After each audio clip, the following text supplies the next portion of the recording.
Thank you, Kathy, and welcome. I am Congressman Jason Lewis, Minnesota 2, and it is wonderful to be here to talk about the single most important thing happening right now in America.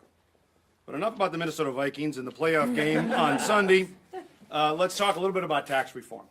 We had history on our side in tax reform. If you look at the 20s and the 60s and the 80s, every time we get this rising tide when labor and capital come together and increase productivity in the private sector. Yesterday, I was at the Home Depot in Minnesota 2, and I was talking to the manager, and he was talking about how wonderful it's going to be for Home Depot. But you know the people that were really excited? The associates of Home Depot, because they engage in profit sharing. They're stockholders. Their 401ks are going up.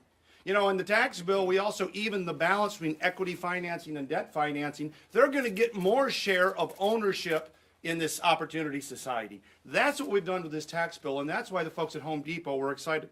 That's why DTN, another company in Minnesota too, has they published something called the Progressive Farmer. I'm trying to get them to change it to the Conservative Farmer, but that's a long haul.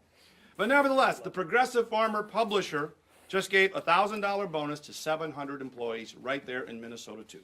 We have seen $1 billion, I should say, in bonuses to 1 million people. All of which we were told before we passed the Tax Cut and Jobs Act, that couldn't happen. It wasn't good. We went back to the Jimmy Carter malaise days. We've reached the pinnacle of growth. And now we're not growing at 1.5%. We're not growing at 1.6%. We're going at 3.3%, and we're going to 4%. That's what this is about, getting median wages back up to where they should be. A $1,000 bonus is not a crumb.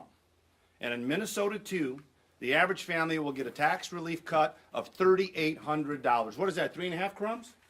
I don't think so. That's a vacation. That's retirement. That's a college education. You know what the minority leader said was just plain offensive. This is working. And you know, later this week, we're going to continue the job. We're not going to shut the government down. We're going to keep it open. We're going to reauthorize CHIPS, and we're going to repeal a medical device tax that is hurting Minnesota big time. And then we're going to send it over to the Senate, and the Senate is going to have to decide, the Senate Democrats, whether they want to shut the government down. I don't think they will. They certainly shouldn't. So with that, I want to thank this team behind me for remaining firm on this. To come in here as a freshman on the Budget Committee and help get this resolution out and help pass the greatest tax reform in 3 decades, that's a good first term. And I'm proud to be here and proud to do it. Thank you. Thank you, Jason, and good luck with the Vikings.